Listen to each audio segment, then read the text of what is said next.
Get the openers in. Heck yeah, for super windy, rainy tomorrow.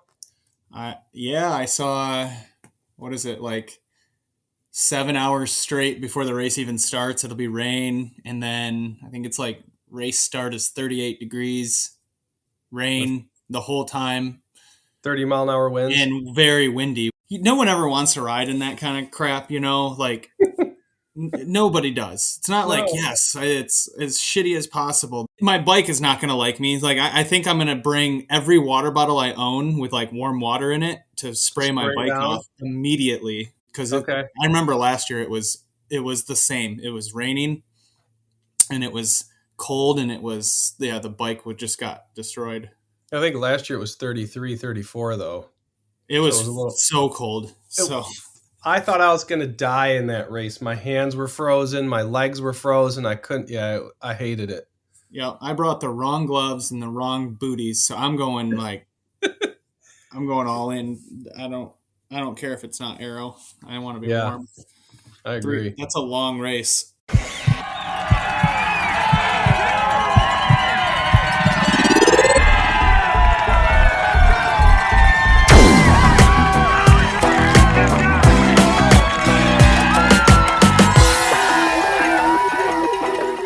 Welcome to Unpacking the Athlete podcast, hosted by yours truly, Rob Martin.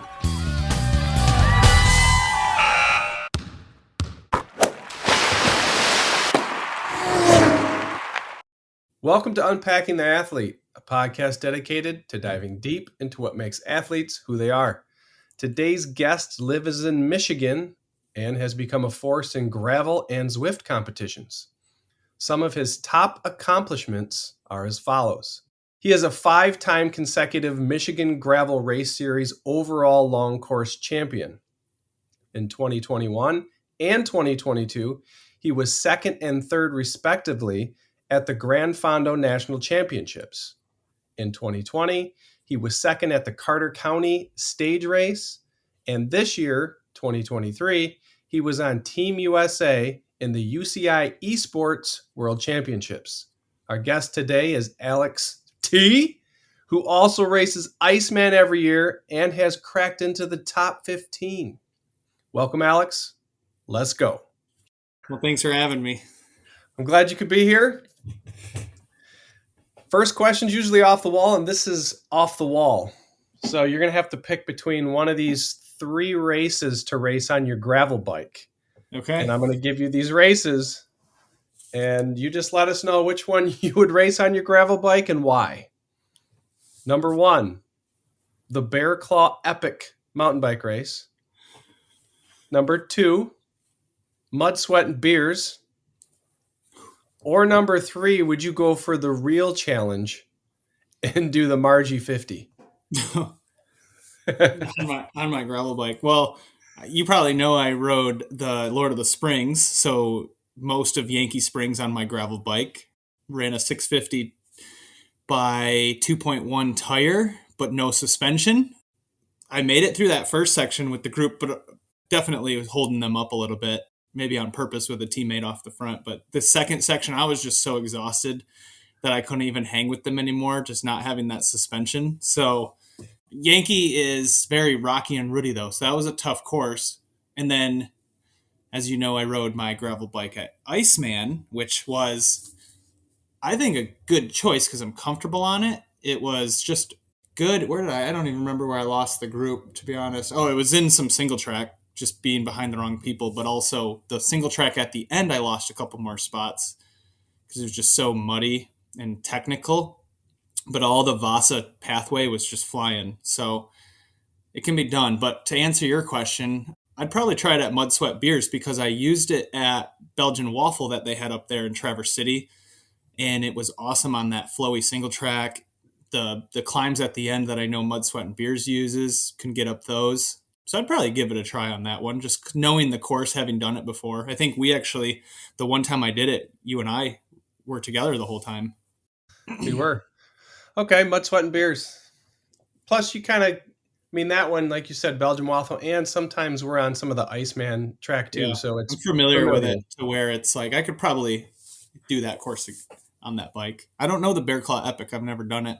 Is that the Cadillac Luddington? Pathway. Oh, is it? Okay. Yeah. I've Which I heard good. think it work probably pretty good on the Cadillac Pathway because there's a lot of wider single track, and you would be able to just rip on that bike. Yeah. So, Yeah, I've heard good things about that race too. So but definitely no on the Margie 50. definitely no. I don't even know if I'd do that on a mountain bike. Right. I so far I haven't, and I don't have plans to. Let's shift gears and talk about the MGRS, which is the Michigan Gravel Race Series. And I guess the first question I have is, has it been your goal every year to defend your title? Yeah, so there's a kind of a story behind that. So the first year I did it, I told my wife for the following years, I said, you know what, I won this, so I have to defend it, but I will only do this series as long as I'm defending. Soon as someone unseats me, then I will still do races in the series, but I might not go for the full series. Honestly, all the races in it are great races, and especially with gravel racing becoming more prominent in Michigan and now the United States. So honestly, I'd probably still do enough of them to where I'd be eligible. So I'd still sign up for the series. It's for $12. It's, you know, to do that series. And then at the end, you get a huge swag bag. I mean, you get tires and lube and all this stuff. So it's totally worth it for $12, right? So probably would still end up doing it, but you never know. Goals change. Maybe go back to road, maybe come back to mountain biking. Who knows? So I'll do it until I get beat, I guess, and I'll start there. But so which could be this year. So there's a Who lot of knows? talented people in Michigan. Right. Can you explain a little bit about what it is to people who maybe don't know what the race series is? Yeah, so I think most people know Matt Acker, which I don't know if you've had him on your podcast. He'd be obviously Yep. awesome to talk to. So he puts that together with his wife and maybe a couple other people, and has some great, partnerships and sponsorships that go into it. But basically, it's just a buy-in from other races to just be a part of this series. Which, if you're a part of the series, it can increase your registrations just to your smaller local race. And I've seen that firsthand that it increases just by being a part of it. Now it's so competitive that I think there's an actual application to be part of the series. So there are some gravel races in Michigan that are not part of it. And I think it was, I don't know, maybe 10 races total, maybe even less the first couple of years. And then it maybe went to 11 or 12. And now it's, and I'm talking long course, there's 16 long course races. And then there's some additional ultra races as well.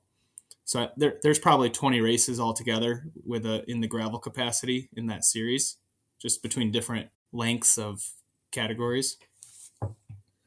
So they got different lengths, so you can have different champions, and obviously you're the long course champion, and then you can have is there a middle one, or is there just a long and a short? There's ultra, long, short, and I believe they have the mini. The mini. Yeah, so the mini, I'm just looking at the schedule, has 10 events. Oh, nice. And the long has 16. The ultra has 7. And then the short is 14, it looks like, by some quick math. Okay, cool. Yeah. So if anyone's interested in getting into that, it's kind of a cool series, and I can vouch for that because I've kind of participated in it a little bit, not quite personally, but with other people. So it's definitely something fun.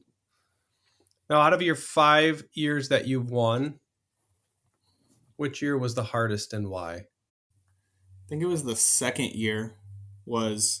It came down to the final lull race. So there was some tiebreaker stuff. So it was Dan Yankus, Nick Stanko, and myself, pretty close between the three of us. None of us were tied going into it, but based on the 5 races plus bonus points up to 3 races, and then the fact that only the people signed up in the series count for the points. So Lowell, you had, let's just say, the top 20, you had maybe half of them were in the series and half of them were not. So if three non-series guys take first, second, third in the race, and I'm fourth, which I think is what place I ended up getting, I'm actually first for series points. So there was a little bit of that as well. And I think Yankees actually that year, he only did the minimum 5 races, but he had a great year and he won them like outright. And then Stanko had a couple bonus points, and I had the full amount in full bonus points. But I don't even know if I won any races that year, to be honest. That was prior to me ever getting a coach or anything. So could finish up there, but really, I didn't win very often outright. Just was very consistent with like second, third, fourth, whatever place finishes that equaled maybe first place in the gravel series out of those people, and got those points, but not outright wins. But so anyways, it came down to this final race, and I think I was fourth and Yankees was fifth. So the winner of the low race wins the tiebreaker if there is one. And it ended up, and I think Nick Stanko was in the lead going into it. And I remember we had gotten away from him on the Ashley climb, which was like 4 miles from the finish, into a small group. And I think the Koreanics ended up like going 1-2 like usual at that race. And then someone else, what I think maybe Luke Mullis or something, was also up there. And then it was me and then Yankees. So it was like half a second to win the tiebreaker over him. And I think I knew I just had to beat him, and or we might have been tied going into it. I don't remember the exact what it was, but so all I remember is counting all the people, and I knew which people were registered for the series as they came in. Like, okay, I know that Nick Stanko has to get beat by 4 extra people in order to tie him and win the tiebreaker, and it was like exactly that amount. And I was like, so we all 3 tied in total points, but I won the tiebreaker for the win, and Dan Yankees won the tiebreaker for second over Nick. So it was, that was the most difficult year because I think enough people were like had really bought into it and it was competitive. Not that it isn't now. It's just like I said with the coaching thing, I've gained some more wins in the recent years outright, which helps to win the series when you get max bonus points or max total points. That's pretty crazy. It came down to the final race, and however you placed was basically what broke the tie. Yeah, and if Nick had beat, even if I don't remember what place, he might have been like 13th, but let's just say he's 12th and that person he beats is registered for the series, he ends up winning then outright by like 10 points or 5 points or whatever it is. So it was just like the perfect storm of things to happen. But all the whole series, which race is always the hardest for you and why? Paris-Roubaix, just because it brings in the top competitors. Now, again, you break it out with the gravel, like the people that are registered, so you can still get those points. So I could finish 15th at Barrie and still be first place out of registered riders. Okay. But you got guys like Alexi and out of staters that kind of fill in that, slots ahead of me sometimes. So very talented in Michigan, but I found out that when you go outside of Michigan, we're small fish. So there's so many talented people outside of Michigan. So at the regional, national level, I'm a mid packer. What race is your favorite out of all the races in the series? I don't want to say Barrie for everything. I love Barrie because it's like 10 miles from where I live, and so I ride those roads often. I love Sager Road. I know a lot of people probably have nightmares from it, but let me give you an answer that's not Barrie though. There's so many good ones. So one that I did for the first time ever last year was the Divide up in Manton. Yeah. That is I did not realize that is an awesome course. So now coast to coast, Dirty 30, Cow Pie, they're all like, there's so many Heart Hills, but I would say the Divide, and it's fun because like Uncle John's and Lowell, it's just a gravel race. Now, I guess Uncle John's, you get that fun kind of apple orchard finish. Lowell is it's just gravel roads on a pavement finish. So, which is, still a great route, but I really like to incorporate those 2 tracks and those sandy roads and climbing. I love more climbing the better for me. And the Divide had that. It was like these seasonal 2 tracks kind of mixed in and these monster climbs. And you did this, you basically go out and you do this loop. So you do these, I think it was like a 7-minute climb, and it was a couple different parts. So not all in one, maybe 30 seconds separating, when it levels out and goes up again. But these monster climbs just in the middle of nowhere. And that one was, you hit this like really sandy section for felt like forever, probably 10 to 15 minutes. So the way out, it's kind of all downhill. And then you hit this loop with these 3 pretty decent sized climbs, maybe 4 climbs. You hit that loop twice. Then you come back and you do that sandy section back the other way. And it's almost like all uphill. So you actually were getting off your bike because there were sections you couldn't get through. So it made like tire choice incredibly important. So I'd say that one, because that was the first time I did it. And I was like, wow, I love this race. And I put it on my calendar immediately for this year. It's funny you talk about that. I don't think I did that last year. I think it was the year before, or maybe it was last year. I don't know. Things just kind of smushed together. But anyway, that section you're talking about where it gets sandy and the hill, we were on fat bikes, so we were able to ride through there, but there was no one else riding through that section. Everyone else had to get off their bikes and walk because the sand was so deep, and it was impossible, I think, unless you had a fat bike tire. So, and the climbing for sure. There are some definite hills there.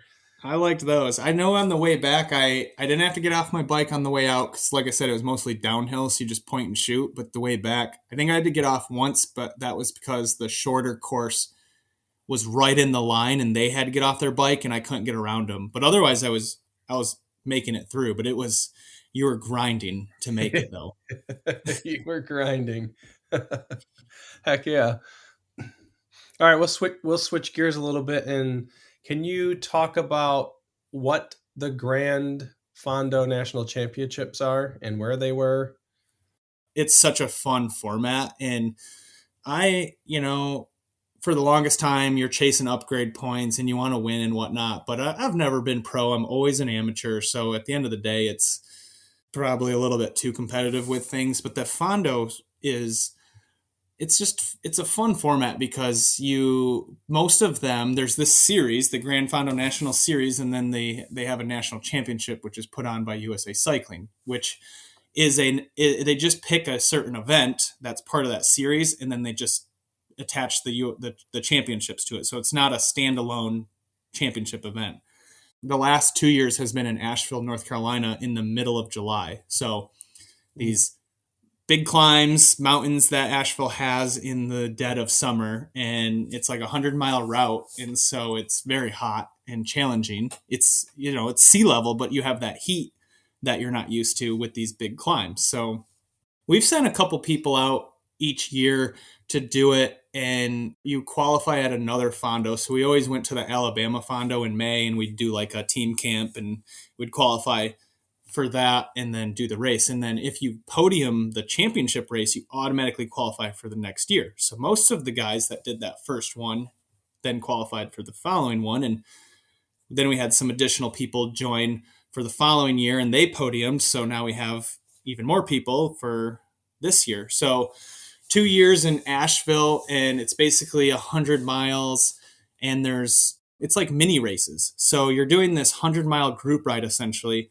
and then there's 4 mini races throughout, and they're anywhere from, I think they were 10 to 25 minutes for each section. So you're racing for like an hour 15 total, and then otherwise you're just group riding. So you'd come up to this section, it'd be like a big 5-minute climb or something, and there's these timing mats, so you have the start and the finish, and there's some like gamesmanship to it, because think if you're going for like a Strava KOM in a group ride, you would start the very last person and you'd work your way to the front to be the first person to finish. So there was kind of some of that where you'd see people like drifting off the back a little bit and then immediately punch it and try to get to the front, but you still had to follow the yellow line rule, so sometimes you couldn't necessarily get through. So there's kind of some tactics from that go into it, but you do these, and then your time, it's just your accumulative time of these 4 sections Doesn't matter when you finish the actual course. Doesn't matter what place you come in when you finish the course. It's just those 4 segment times added together. Fastest time wins. So the first year we did it, we did it with the main group and basically raced people in the main group. The second year we did it, we had a 5-person team time trial. We let the group ride away and we just navigated the course as our 5-person group, and we would hit the section all out. We'd rotate, and that worked pretty well. I think we had the first 2 sections. We took the KOM. We were 30 seconds up. And then the third section was like a 7-mile flat section. And the bigger group with more people got going so fast that I think Jesse Seaman at least was still in the lead after that section, but they gained so much time. But then the fourth section started at like mile 80, and it was a 23-minute mountain climb. And I think a lot of us were just so dead at that point that we lost our lead in our categories. It's age categories. So I would think I was 30 to 34. Brandon was 25 to 29. Jesse was 35 to 39. And then Ralph was 40 to 44. So we had a person representing each category as well. So we didn't have to fight each other for anything. One team, one goal. But yeah, just a fun format. This year, it's going to be in Frederick, Maryland. So a little different, and it'll be in mid-September. So hopefully you will get a little bit cooler temperature. In Maryland, actually, believe it or not, still has some pretty good climbs from looking at the course profile. But we're going to go back to the mini racing. So we're not going to do the team time trial tactic. I think it's going to be more fun to just ride with a bunch of people and then race people up these climbs in these mini races, essentially. And then you get done and you hang out and you drink beer, and it's honestly a lot of fun. So if you can look past the, your typical, needing to be cat 1 to whatever roadie, and it's a good time with good people. So it actually sounds kind of fun. It almost sounds like kind of like an enduro format where you go to a stage and you got to go as fast as you can, and then you can just kind of coast to the next stage, and then you go to the next stage and you're going as fast as you can because you kind of got to pedal to the next, section. So when you guys finish, let's say the first section and people finish, if there's a big group, does everyone just kind of wait for everyone to catch back up, or do you just whatever? Oh yeah, I forgot, I left that out. So yeah, so if you finish like at the top of this climb and there's people all over the road, the group just kind of stops, takes a break, soft pedals, and we regroup, within reason, and keep going. And then so also there's 3 or 4 like massive aid stations with food and heat or water refills, and so everyone stops at those too. And it's kind of like okay, who was in this group? I'm ready to go. Is everyone else ready to go? And it's kind of like there's a ton of respect in that like peloton, and so that everyone can stay in that group. So you don't have to bring for 100 miles. You don't have to bring a Camelback or a ton of stuff. Like you just start with 1 water bottle and some food that you might like. They give the full list of what they have available, so you can kind of plan ahead and say, okay, I'm going to grab, these gels and this food and this solid food and, a Coke here, or refill my bottle here. So yeah, kind of a nice laid out format. Actually sounds fun. Did I say that? About road? Yeah, the fondue. Huh. Now explain maybe for everyone the Carter County stage race. So that was in, I think it's called Johnson City Omnium, or maybe it's Carter County Omnium, but essentially it's in Johnson City, Tennessee. I only found out about it because in 2020, when everything got canceled, they decided to still put on a race. And so I'm just like, I went to every race that somebody put on, I think, that year, because there was nothing. I'm like, chomping at the bit. And I had just started with the coach right after Iceman of 2019. And I'm like, okay, I lost all this weight. I have this coach now. I've been doing a few months of structured training, and now I can't even race. And so so I think I went to like Kentucky or Southern Indiana or something for like the whiskey crit. I think they put that on. And then this Tennessee race was in July or August, I want to say. I'm forgetting, but you started with a long road race, 90 miles or something, with a 35-minute mountaintop, like a category 1 mountaintop finish. Like you finished in the clouds. It was a good sized climb. So I think this was an Omnium, because then they did the time trial the same day. So they did the road race in the morning and this time trial in the afternoon. The time trial was like a 10-minute real quick thing, but you had to go up a climb and then it was like downhill on the other side. And it was time trial bike legal, and I don't have a time trial bike, so I'm just on my road bike. So I finished 6th in the mountaintop finish, which was like, okay, I lost some weight. I got a coach. Obviously, it's paying off. I'm like with these, it was Pro Cat 1 categories, and there was some like CCB, Gateway Trek, and some other pretty solid teams there. Kelly Benefit. So I was happy with the 6th. And then the time trial, I lost a bit of time. And then the next day was a crit, and I got 2nd in the crit, and the guy that had won the road race, he didn't make the break, and I ended up tying in points for the overall, but because the tiebreaker was like if you win a race, so I had 2nd in the crit, but he won the road race, and so he won the tiebreaker, and so that's how I was 2nd place. But I don't know that I put for or tied for first. I think I just told you I was 2nd, because I was. I mean, that's Yeah. ended up being the results, but yeah, there's kind of a story behind it. So that's all that one was, and I put that as like a career accomplishment just because it was honestly my best finish in a pro Cat 1 road race. So granted, I don't know how many people were there. I know it was a pretty decent sized field, to be honest, because I think it's a lot of people chomping at the bit, but I think there was probably some people missing just due to COVID Yeah. that year in the unknown of it. Any race I went to seemed like there were more people than I expected to be there, and maybe more people at the ones I was going to than would normally be there, because I think people were, like you said, chomping at the bit to race. Yeah. So You remember Cowpie put on a race that in 2020, and that was pretty well attended. yeah, You remember? You remember that one? I remember hearing of that one, and I think didn't Dirty 30 do one too? Or wait, no, Fast Um, 50. Fast 50. yeah, I think because I think all the spring races were canceled. I Yeah. don't. I Yeah, I remember like the first race being in like May or June. Cowpie's usually in June. Like it was, you had summer races, and then all the fall races got canceled as well. Yeah, we had we had 2 mountain bike races at Big M that year. They had Uh, the state championship, the state championship. I'm air yeah, quoting, but that was late in 2020, wasn't it? yeah. So we Yeah, had that too. So yeah, I mean, there was more people there than I expected, because usually Big M didn't have a big turnout, but because there was no other mountain bike races, everyone wanted to go do those. So anyway, yeah. I also did like a ton of cyclocross that year too, just because I wanted to get the racing in. oh yeah, So that was like the nice. only year I ever did cyclocross.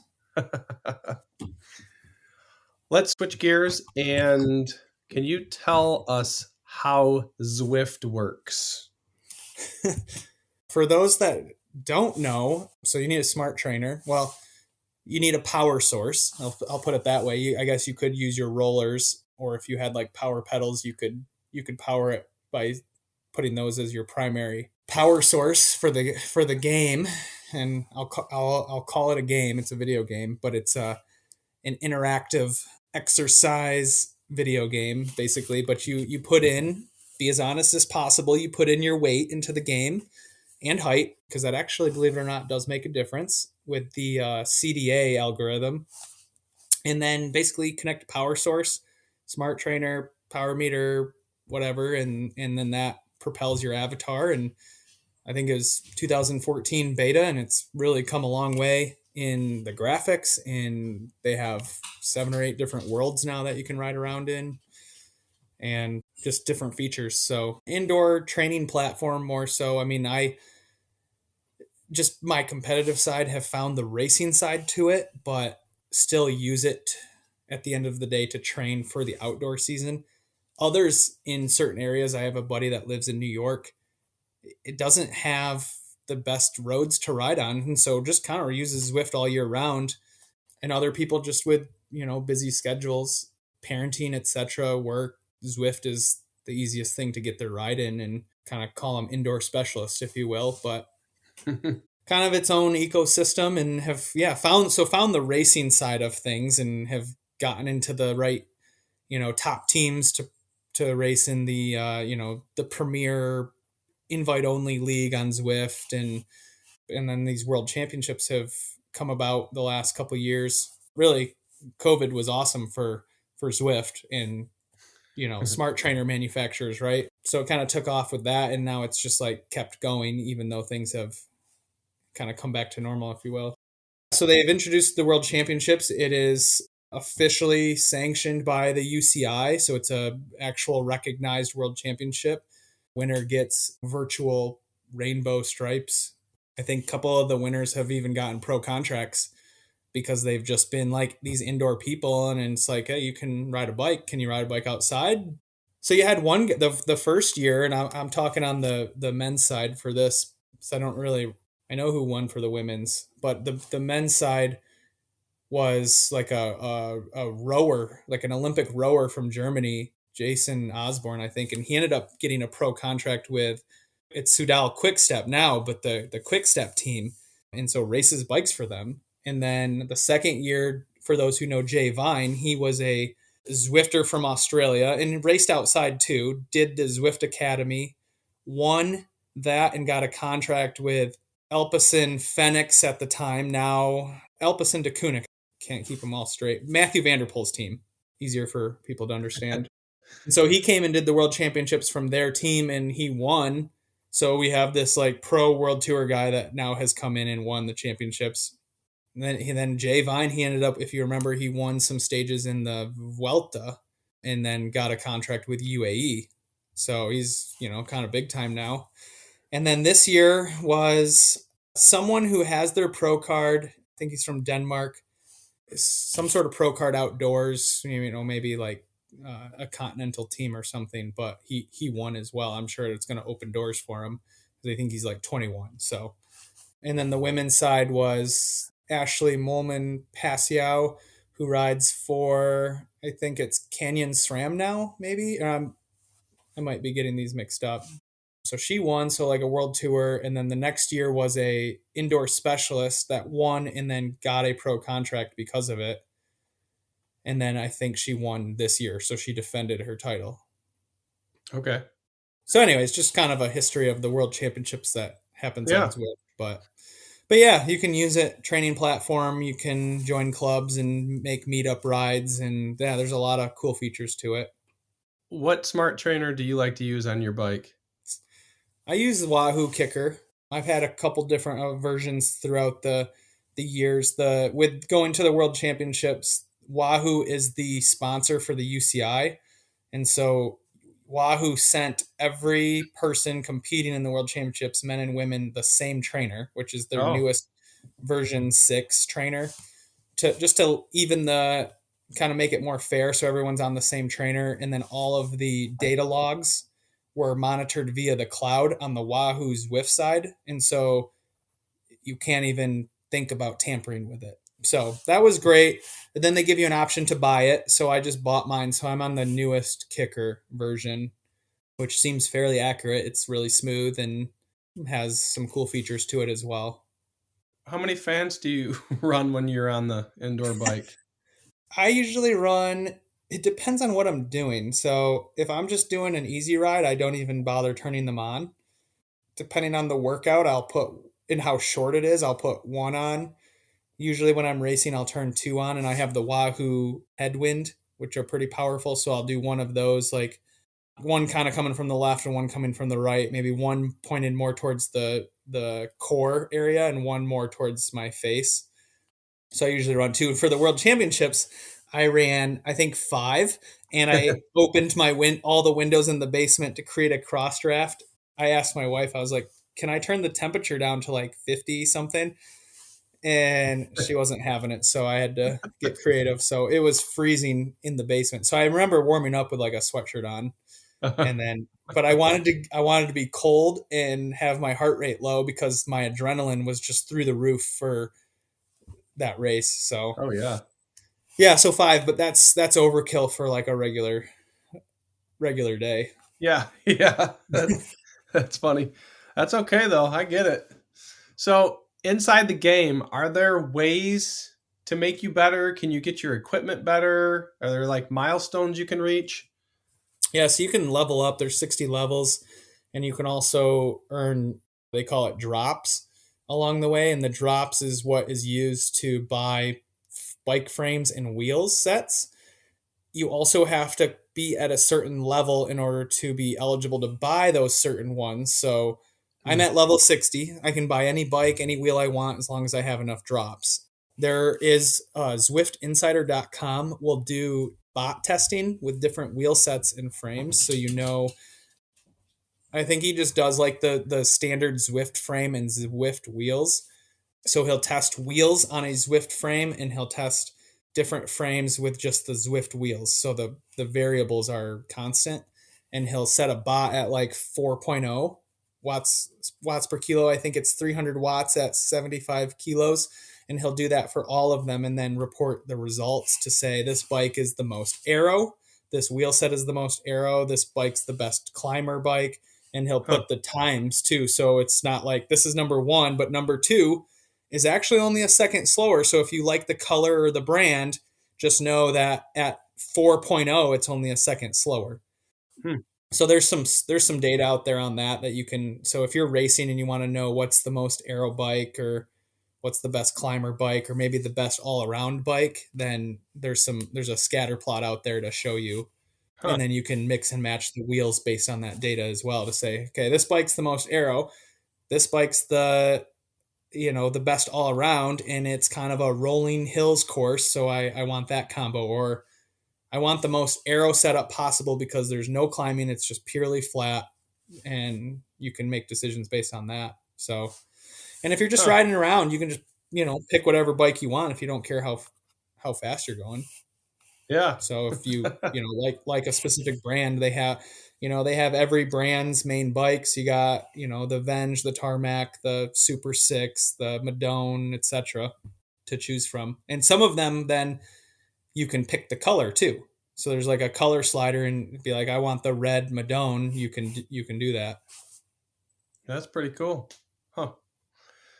Didn't Yeah, know you could do all that yeah, a stuff. bunch of different jerseys and yeah, there's a bunch of jerseys and hats and glasses and shoes and gloves that you can accessorize your avatar as well.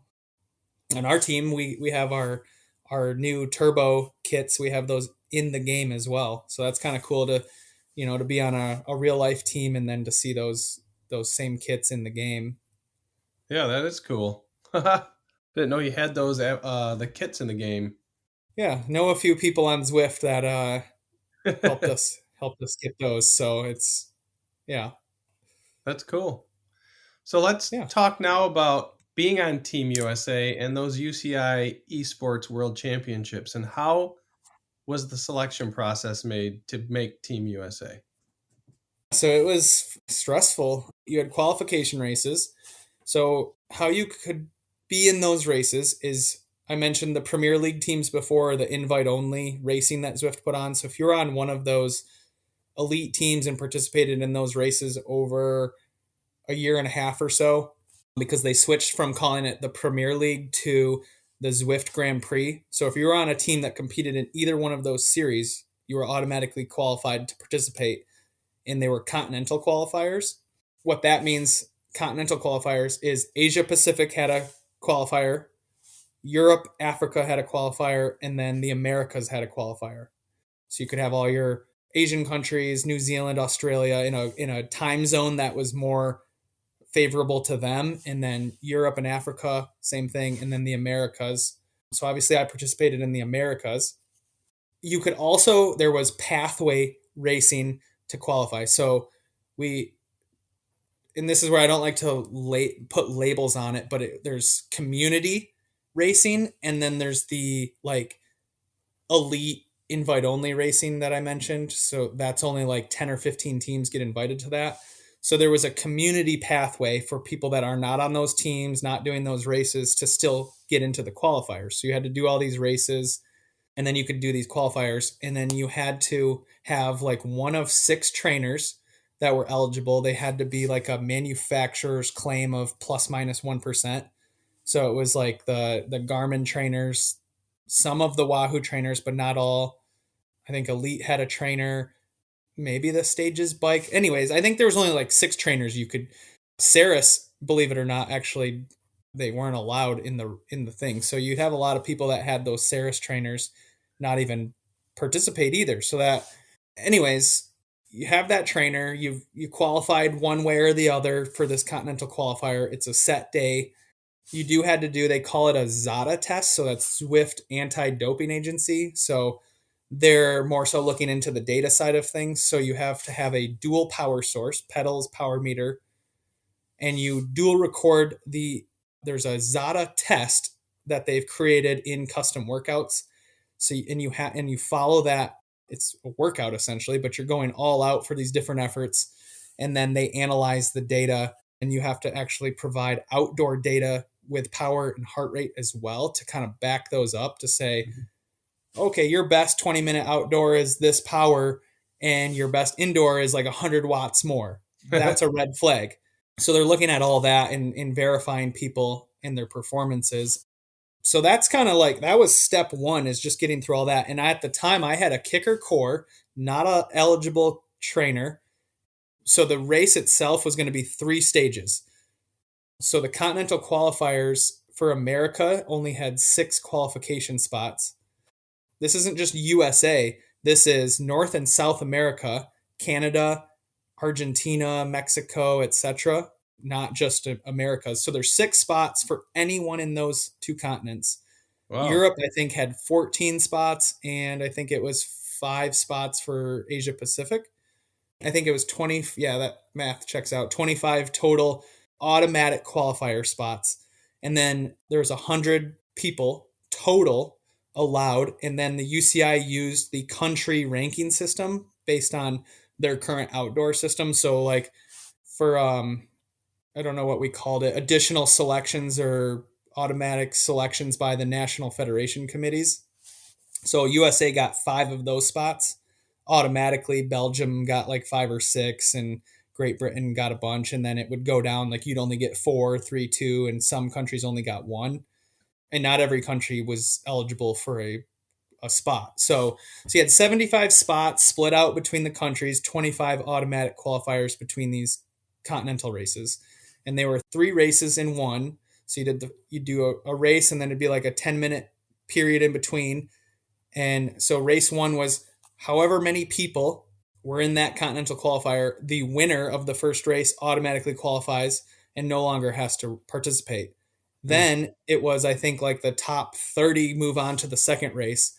The winner automatically qualifies, and the top 10 move on to the final race. And then it's like a crit gauntlet. And so you would sprint every lap, and the winner of that sprint qualifies. And so there was 2 race winners and then 4 sprint winners for a 6 total. But each time you had to be in the top, 30 or top 10 in order to even move on to the next race. So the second race was like a 10% average climb for 15 minutes. And at the time I had like a 54 tooth one by on my Zwift bike. And you have to race these at 100% trainer difficulty. So Zwift has the ability to take over your smart trainer and set it to 100% trainer difficulty. So the resistance is insane going up a 15% climb, right? Probably even more so than it would be outdoors, but it's gives it more of that in real. So I didn't have the gearing to even get up this climb because I had practiced with my 54 tooth at 100%. And I'm like, I can't even turn my pedals. So I ended up borrowing Ralph's 2x road bike. And I borrowed, if you know Chris Gates, he let me use his kicker that was eligible. So I had all this borrowed stuff for the race. I think I was like 8th in the first race. And then the second race, there was a guy off the front. And so it was more of managing your energy, because I'm not going to win this race, but I need to qualify for the next, and I need to focus on what's next and what's coming. And so I think it was like top 9 qualify, and I was sitting in like 7th. And so I just kind of managed that gap to the people behind me and went as easy as I could without letting them beat me. And I think I ended up like 6th, but so move on to the next race. I won the second sprint. So automatic qualifier to the team. And so going back to anyone can qualify from any country, right? In the two continents. Well, USA took all 6 spots. So between that and our selections, we had the most of any team, 11. Spoiler alert, we didn't end up winning the championships with all those people.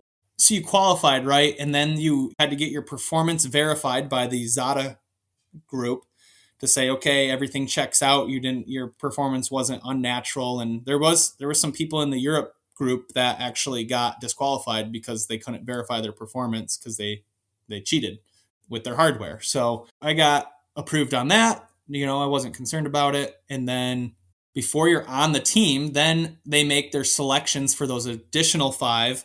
And then even though you're an automatic spot, they can still, review you as a rider and say, are there any red flags or anything? And you have to be approved for that. So got approved for that.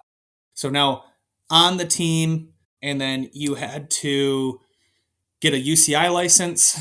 You had to do the Safe Sport certification for USA Cycling. You had to do a background check with USA Cycling.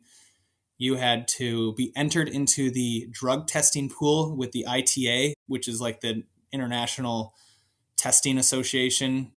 I don't even know if that's what it stands for, but the UCI drug testing, right? So you have to give your whereabouts, so they could actually show up to your house to get a sample for the actual like drug doping side of things too. So you have the hardware side, and now you have like the real thing. So you had to do all this stuff in order to participate in this race. But then Wahoo sent you a trainer and like a mat and a fan, and then USA, you got the kit in game, and then you get to keep that, and then they sent you a real life kit, so jersey and socks and bibs. So that's kind of cool to have that jersey that you get to keep. I think that's all the hoops you had to jump through. It's a lot of dang hoops, man. Yeah. Oh, you had to provide power data. You had to do the ZADA test again on this new trainer, or you could go outside and they let you choose. So of course I just chose the real life efforts and did the outside stuff because this test that they came up with is awful. And it's like this, I think it takes like an hour and a half, but it's on their flattest road, Tempest Fugit. So you have to do these power tests on a flat road on a trainer. So it's just, yeah, it's not fun.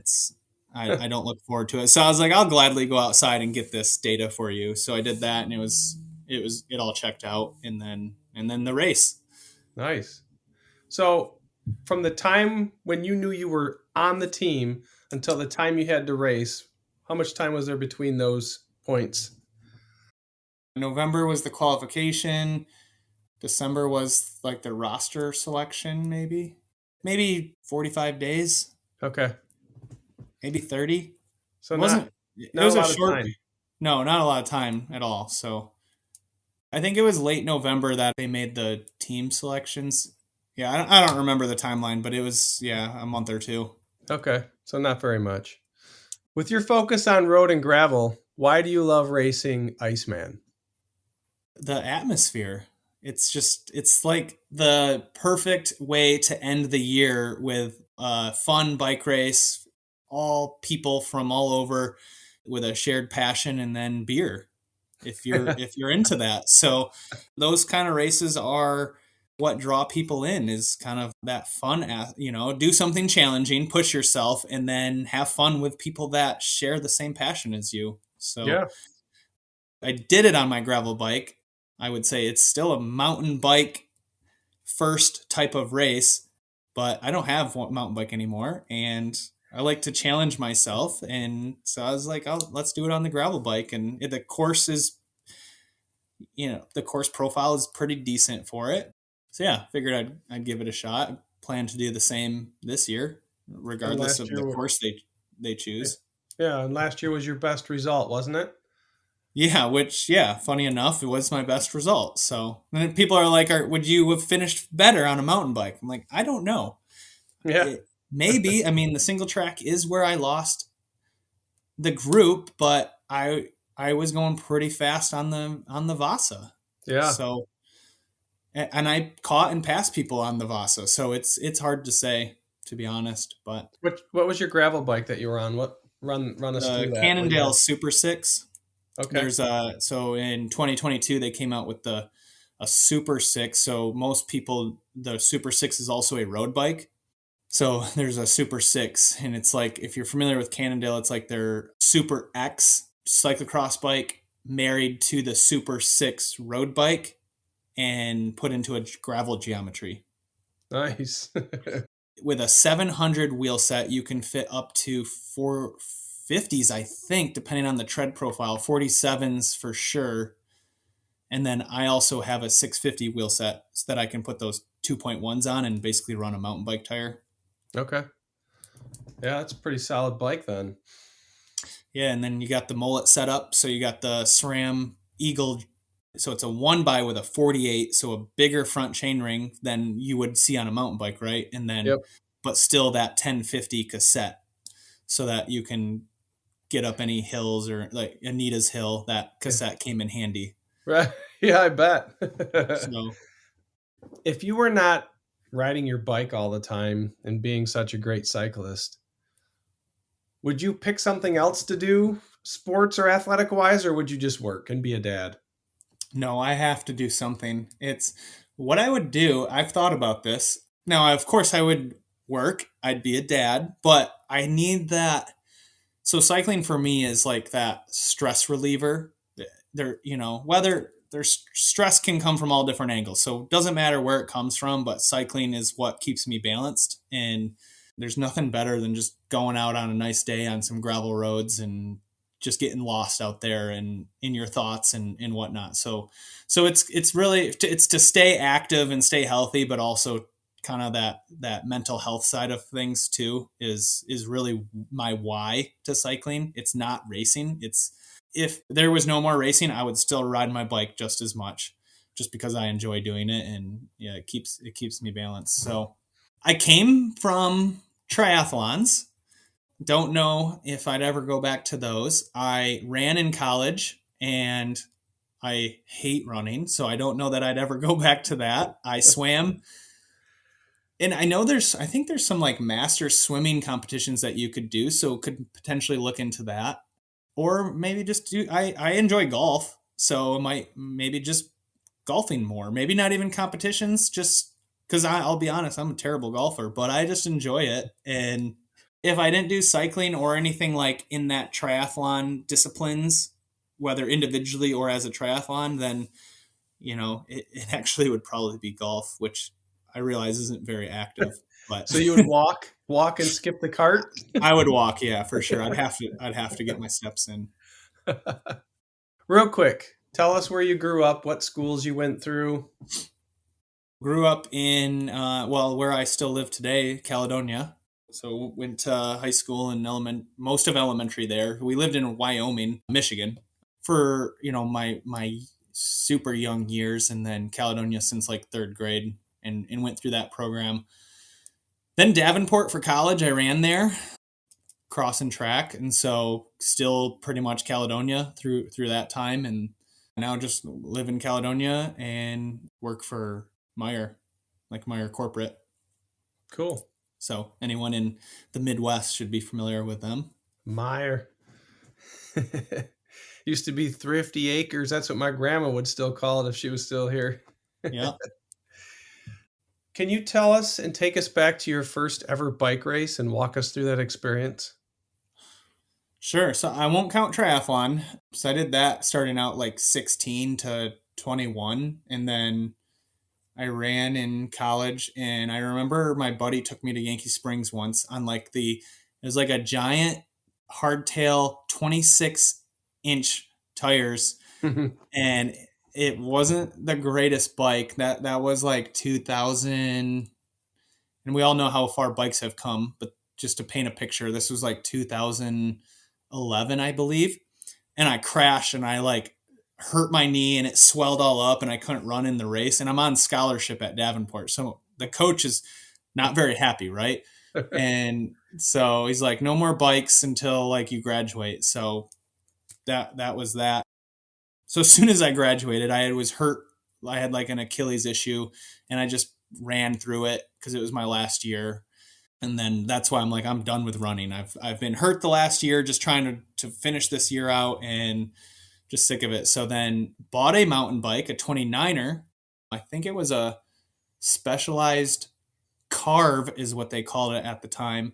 And Hanson Hills was my very first race ever I think I started in sport at their like XC race that they have up there in June-ish, because I graduated in May, bought a bike, and then raced their like June or July race that they usually hold every year. That was my first one. And So how I did don't it even go? remember how I did. Oh, you don't. No, I Okay. don't. I wasn't very good at mountain biking then. So you didn't win. I don't remember. I might have won sport and then realized like real quickly like I needed to move up, and was like expert by the end of the year and then elite like the next year or something like that.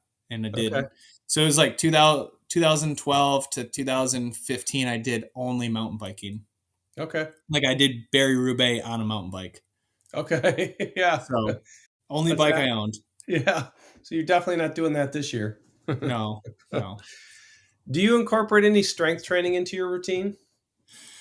Yeah, so I just follow this guy on YouTube and just do his core exercises. So he has 4 or 5 core exercises that are like 10 to 20 minutes, and so I just do that every other day basically. And then I do some stuff that my coach recommends as far as like that explosive strength training, but I don't go to a gym. I just do it with what I have. So like box jumps with weights or something to just create that explosive. I have Plyometric. Yeah, so just stuff like just push ups and stuff like that I can do that don't require big weight racks and whatnot. I'd like to do more squats. I just haven't figured out a good way to do that. I have like a rubber band that you can do some of that resistance squat training, and haven't looked into that. I've always been so bad about core. When core is, I know it's needed for on the bike because I've done some stuff where you're just climbing all the time and your lower back is just killing you, and it's like, okay, that's because my core is weak. So I've really put the focus on core. I don't really do too much strength training for my like legs. It's I ride and then I do core, and that's basically it. And then outside of that, it's just have really cracked down on eating healthy. Okay. For a race, what's your hydration choice?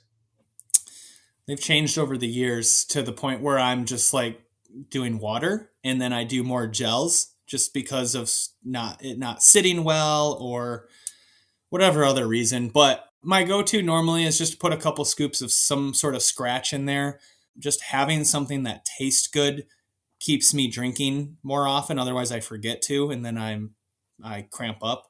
And then for gels, I've switched so many times, but I finally landed on the SIS gels. Oh, I do the orange. I only do orange flavored, non caffeine, and so I take those, and those seem to sit pretty well and have decent results from what I can tell. yeah. I So like those as well because even on a dry mouth, you can get those down. yeah, yep, they taste good and they go down pretty easy. Whereas like the goos are a little bit more sticky and it's sometimes harder. And I tried to do Cliff Bars, and you basically choke when Yeah. you're in the middle of a race trying to eat those Cliff Bars. So Yeah. you look like the dude in the hot dog competition where you're like taking drinks of water at the same time to make everything soft, and Yeah. that's Yes. That yeah. was me. That was me, my first lumberjack, because I was trying to eat what someone told me to eat during the race, and I couldn't. My mouth was so dry, everything was stuck. So I'm just that didn't work. Yeah, Oh, that yeah. was Because I want to horrible. do for the longer stuff. You try to get some more solid foods in there. I have not figured out the formula for that yet. I'm still experimenting with what solid foods Yeah. that you can have in your pockets that go down fairly easy. So if anyone has any recommendations, The only thing I can do is ensures. like the bottles of it, yeah, that's just so. It's like it's kind of heavy to keep in your pocket though. I know, but it works But for me.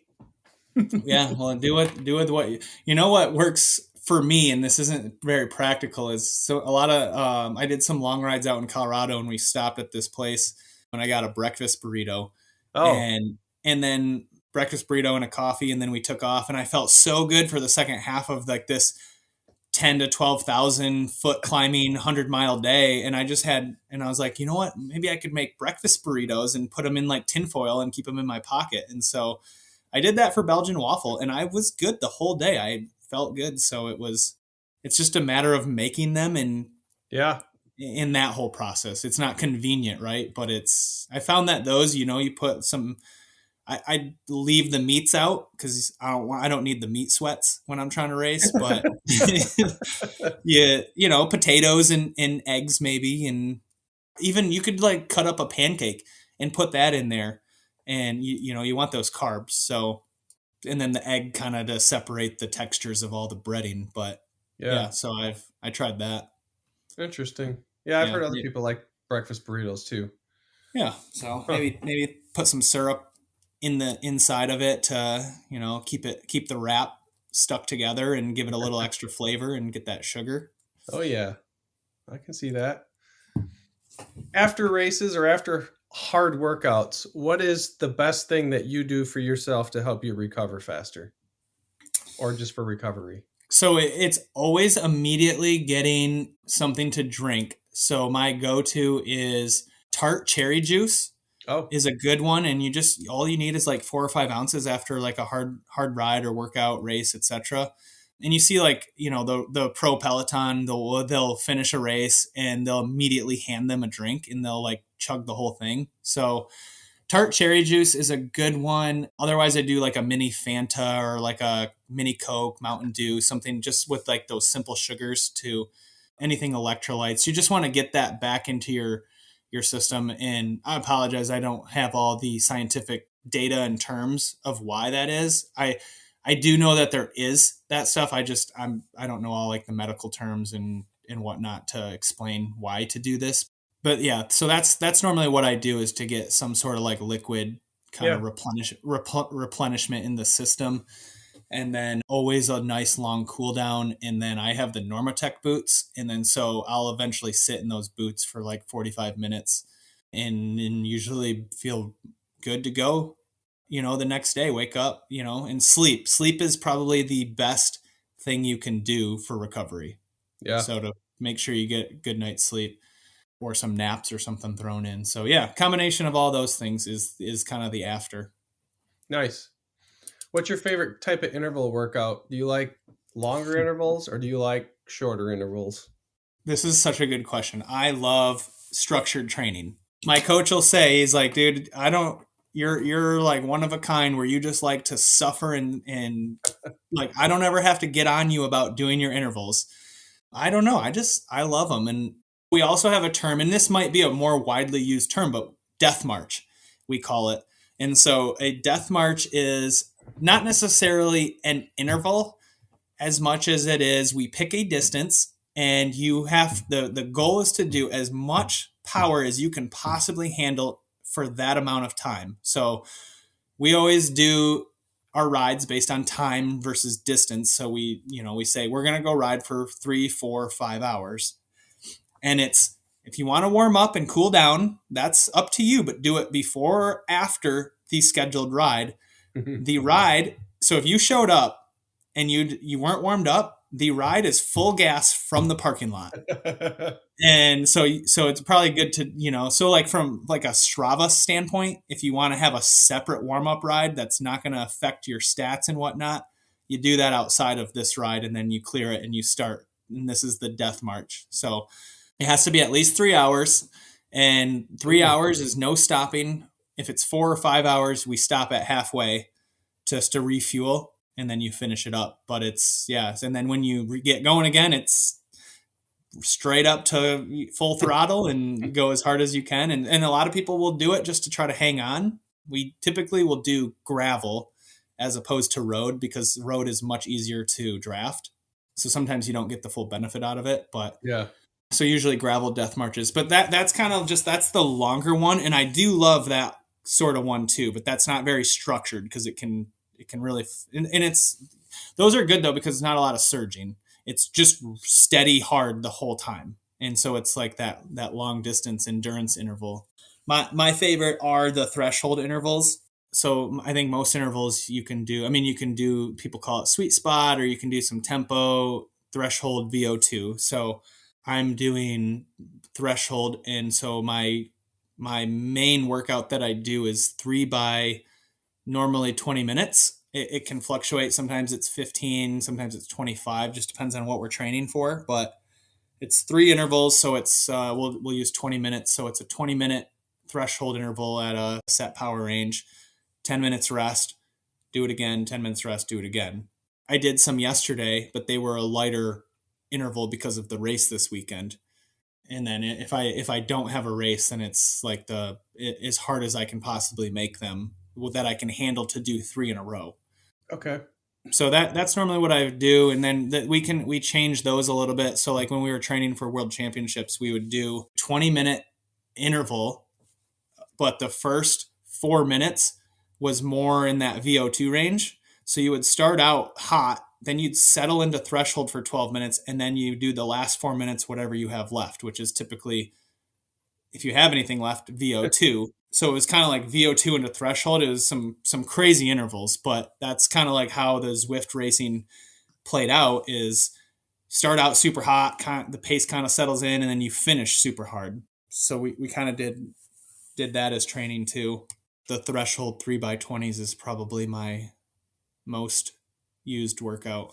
Okay. Yeah, you could keep the death marches to yourself. I'll let you have those. If you could spend 1 week training with another athlete, who would it be and why? Is this any athlete? Any athlete. You get to pick. Anyone I could pick?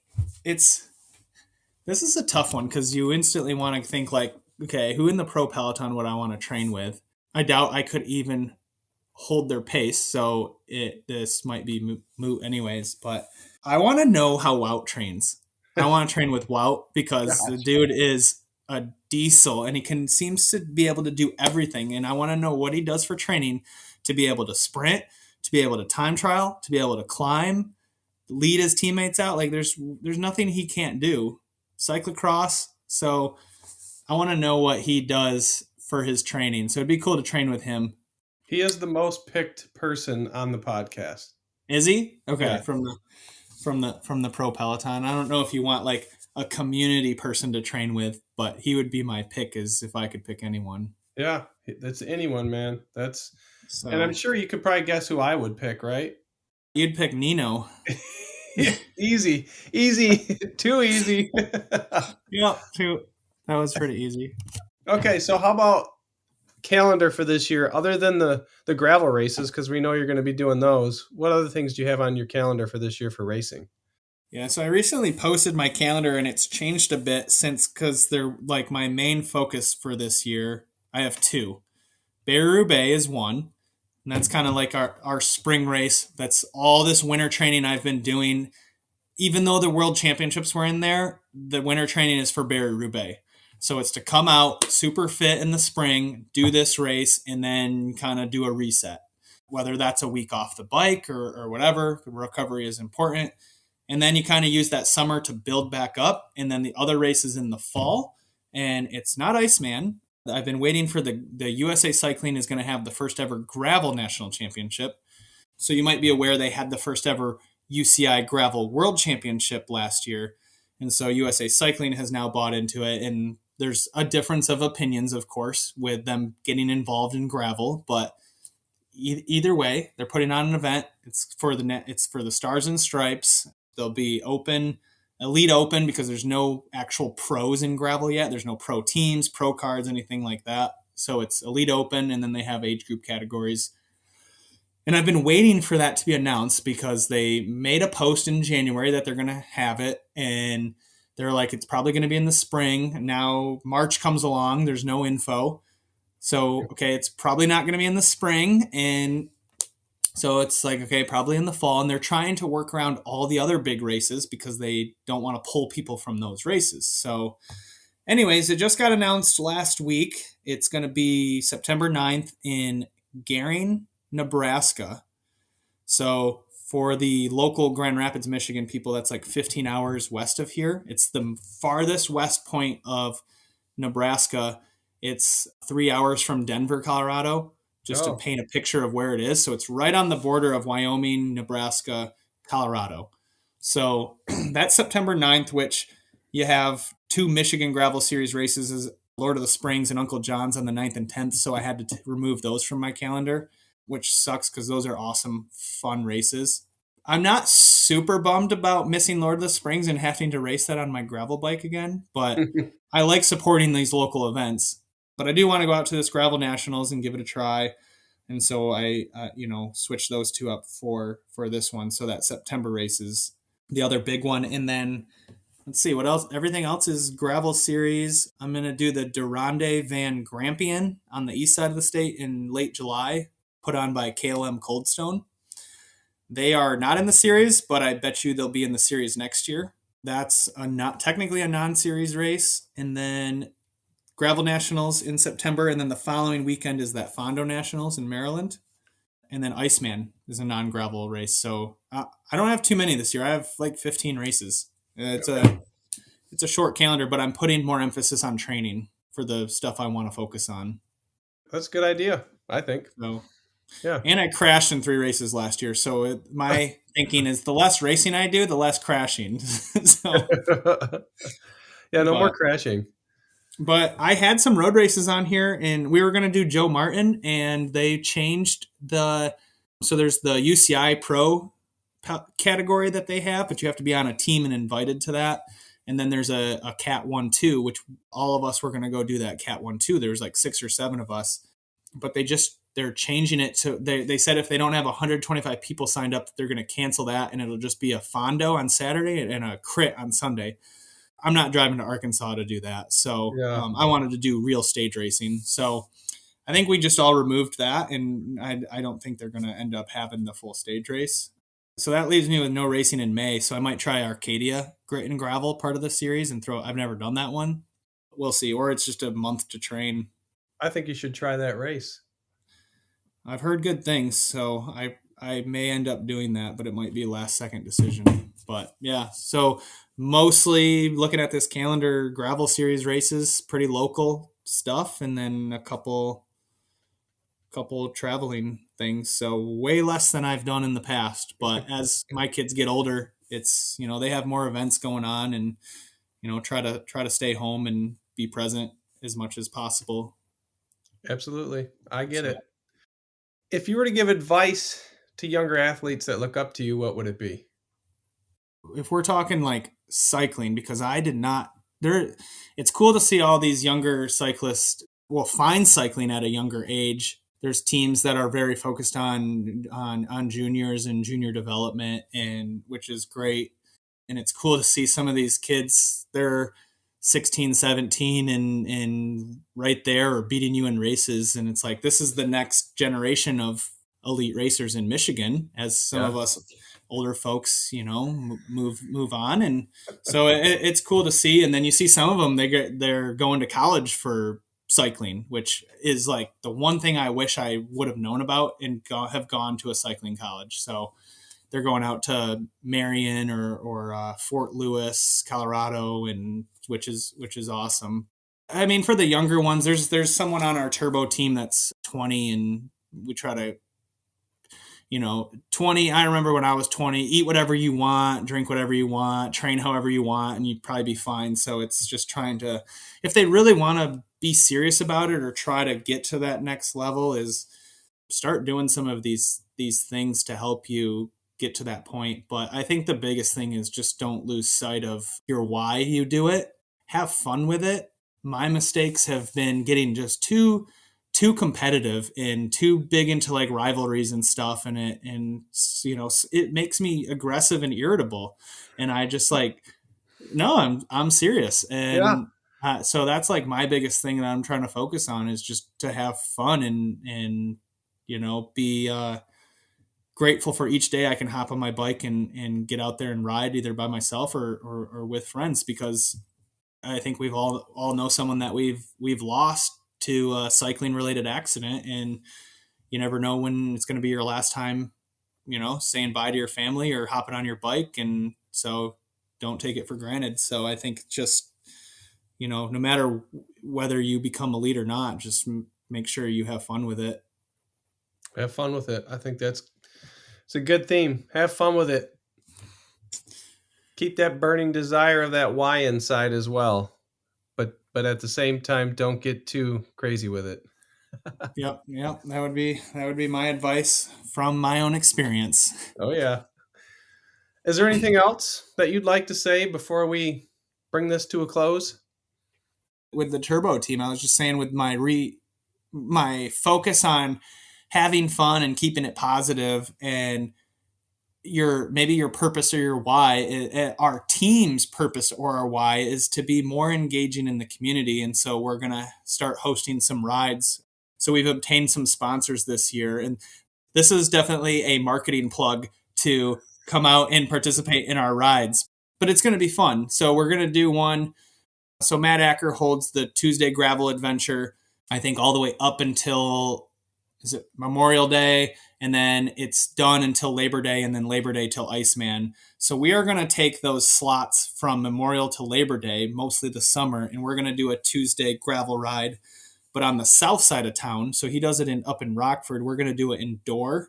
There's some great gravel roads indoor, and our sponsor, One More Grill, is kind of where we'll meet and we'll do this ride. And then for anyone who wants to, we'll just, grab a beer, appetizer, whatever at this kind of bar restaurant afterwards, and then go about our day. So there's a Tuesday ride. It'll be called Turbo Tuesday. I'm still working out if I want it to be fast, because I think the hard drop rides it just discourages a lot of people, and I want it to be as inclusive as possible. So I'm still thinking of how to do that format, but we will have a Tuesday gravel ride. And then on Saturdays, we have partnered with Sprinkles Donut Shops. If you've been to any of their donut shops, they're amazing. And they have 6 locations around West Michigan. And what we'll do is we'll rotate the starting point each time.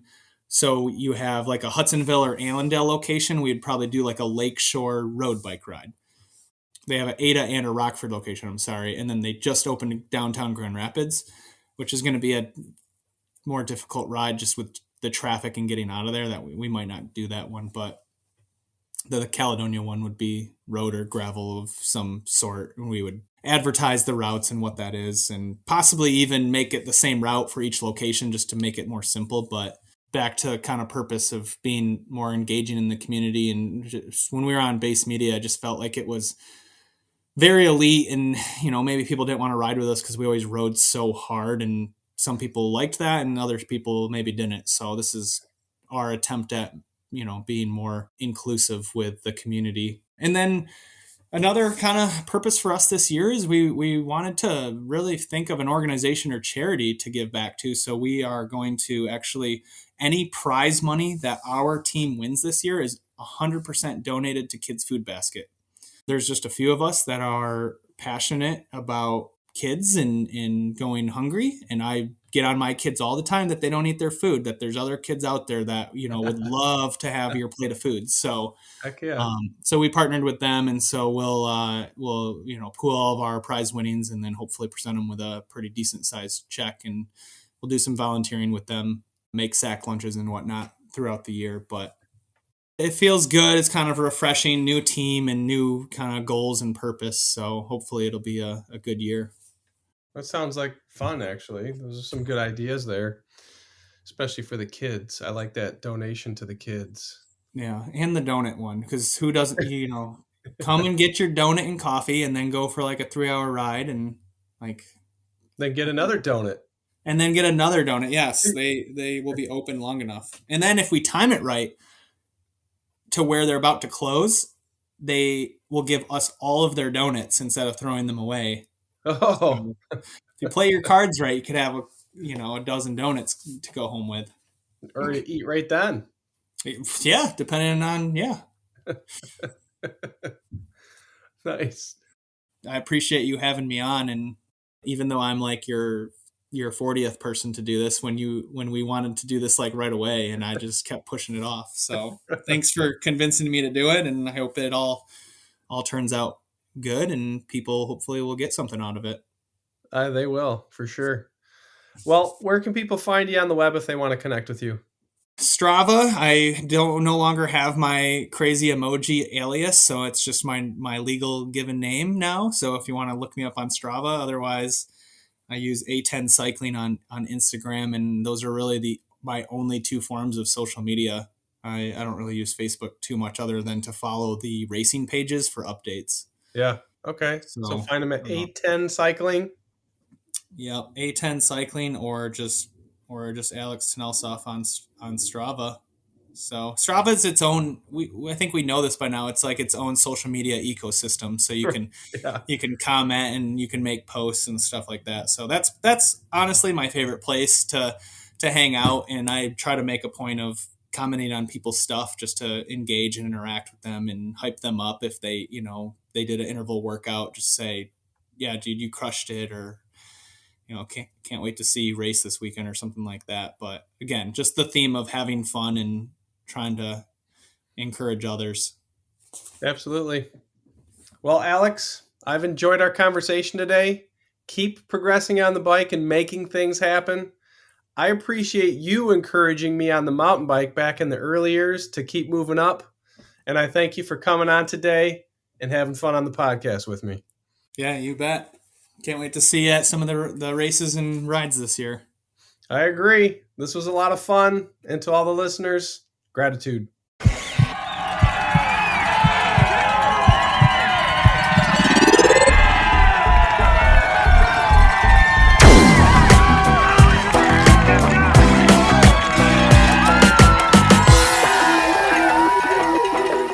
You have just listened to Unpacking the Athlete.